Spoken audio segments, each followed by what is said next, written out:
Je n'ai pas eu un père riche. Il n'a pas non plus été à l'école. J'ai essayé l'université 3 fois, mais ça n'a pas marché.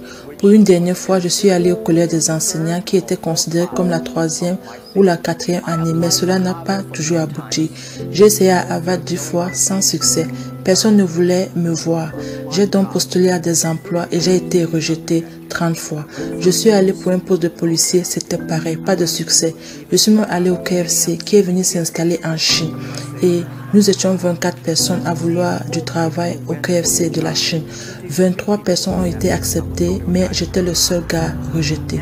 Nous avons tenté l'armée, nous étions 5 personnes. Tous les 4 ont été acceptés, seulement moi. Les gens comme moi, je suis née dans une famille très pauvre. Je n'ai jamais reçu une bonne éducation. Je n'avais pas d'argent. Je ne maîtrisais pas la technologie.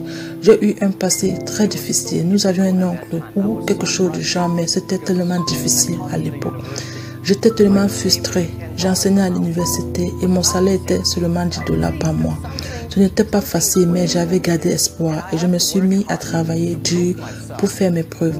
C'était une expérience vraiment difficile et compliquée.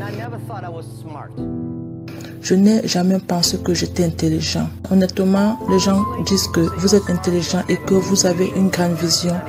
Quand vous créez des choses, par exemple, comme en 1994 avec la venue de l'Internet.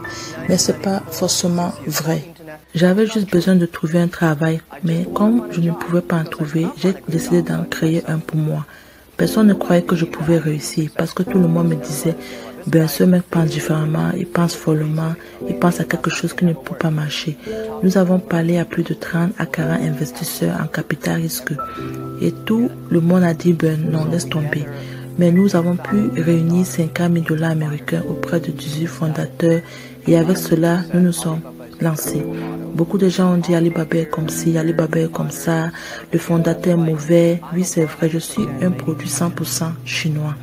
J'ai appris mon anglais par moi-même et j'ai essayé d'apprendre moi-même à programmer sur ordinateur. Je ne sais toujours pas comment ça marche, mais ce n'est pas important. J'avais toujours cru que Alibaba pourrait marcher, mais je n'ai jamais pensé que ce serait aussi grand qu'aujourd'hui. La seule chose que je peux vous dire, les gars, c'est que pendant les 3 premières années, nous n'avons même pas gagné un seul dollar de revenus de notre entreprise. C'est la passion pour ce chef-d'œuvre qui me poussait à ne pas abandonner.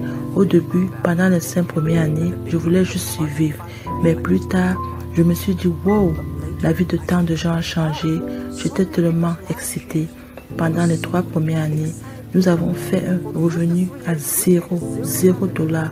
Mais nous étions tellement contents à continuer à travailler pour les autres. Vous savez ce qui s'est passé? Je me souviens de nombreuses fois quand je me rendais au restaurant pour dîner. Quelqu'un payait ma facture quand j'étais sur le point de payer moi-même. Le propriétaire du restaurant venait et me disait « Monsieur, votre facture est payée par quelqu'un » et il me remettait une note de la personne où il était écrit « Et Monsieur Ma, je suis votre client du groupe Alibaba. J'ai gagné beaucoup d'argent grâce à vous et je sais que vous n'en gagnez pas. J'ai payé votre facture. » Ce qui m'inquiète aujourd'hui, c'est le fait que beaucoup de jeunes perdent facilement espoir et la vision. Pourtant, tout le monde est amené à traverser les difficultés. Ce n'est pas agréable d'être rejeté tant de fois. Nous avons aussi déprimé à cause de cela, mais n'avons jamais abandonné. Nous avons agi comme un groupe de forêt. Nous continuons à nous battre, nous continuons à nous améliorer. Nous ne nous plaignons pas que nous ayons réussi ou non. Je découvre quelque chose sur certaines personnes. Quand ils font un travail, quand ils font une erreur ou s'ils échouent, ils pointent toujours du doigt les autres personnes. Pourtant, on gagne plus quand on se remet en question. J'ai un conseil que j'aime donner aux plus jeunes, que j'ai eu à appliquer dans ma propre vie. Avant 20 ans, sois un bon élève. Avant 30 ans, ayez un mentor. Allez dans une petite entreprise. Normalement, dans une grande entreprise, vous apprenez un concept déjà en place. Là, vous faites partie d'une grosse machine. Mais quand vous allez dans une petite entreprise, vous apprenez la passion, vous apprenez les rêves, vous apprenez à faire beaucoup de choses à la fois. Alors, avant 30 ans, ce n'est pas dans quelle entreprise tu vas qui importe, c'est quel patron tu suis. C'est très important. Un bon boss vous apprend différemment. Faites suffisamment d'erreurs. Toute erreur est un revenu. C'est un revenu merveilleux pour ton futur. Ne t'inquiète pas, tu tombes, tu te lèves, tu tombes, tu te lèves. Entre 30 à 40 ans, il faut savoir penser très clairement ce que vous voulez faire. Est-ce que vous voulez travailler pour quelqu'un ou bien pour vous-même? Quand vous avez 40 à 50 ans, vous devez faire toutes les choses pour lesquelles vous êtes bon. N'essayez pas de faire un truc que vous n'avez jamais fait. C'est trop tard, vous pouvez réussir, mais le taux de décès est trop élevé à cette tranche d'âge. Donc, de 40 à 50 ans, réfléchissez à la façon de vous concentrer sur les choses dans lesquelles vous êtes bon. Mais quand vous avez 50 à 60 ans, travaillez sur les jeunes, parce que les jeunes peuvent faire mieux que vous. Alors, comptez sur eux, investissez sur eux, assurez-vous qu'ils sont bons. Quand vous avez plus de 60 ans, passez plus de temps pour vous, sur la plage, au soleil. Il est trop tard pour que vous changez quoi que ce soit. Au début, je ne connaissais rien à la technologie, je ne connaissais rien à la gestion non plus, je ne savais rien. Mais la vérité est que vous n'avez pas besoin de savoir beaucoup de choses. Vous devez tout simplement trouver les gens qui sont intelligents que vous. Depuis tant d'années, j'essaie toujours de trouver des gens plus intelligents que moi.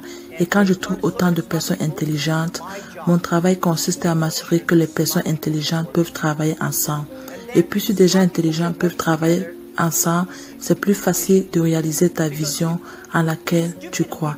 Parce que si les gens stupides peuvent travailler ensemble facilement, alors les gens intelligents ne peuvent jamais travailler ensemble. Et vous savez que c'est impossible. N'oubliez pas que si vous voulez réussir, apprenez des erreurs des autres. N'apprenez pas des success stories.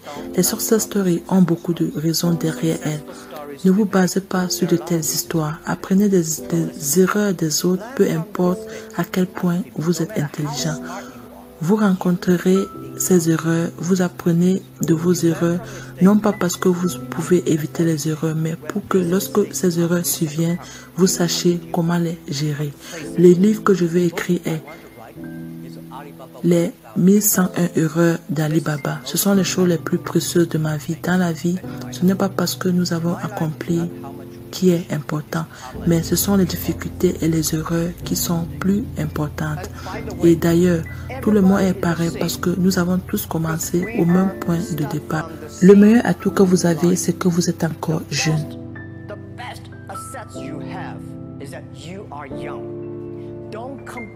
Ne vous plaignez pas, laissons les autres se plaindre. Ceux qui se plaignent sont ceux qui ont échoué. Et ne dites pas toujours, eh bien, je n'en ai pas. Réfléchissez à la façon dont vous pouvez rendre les choses différentes.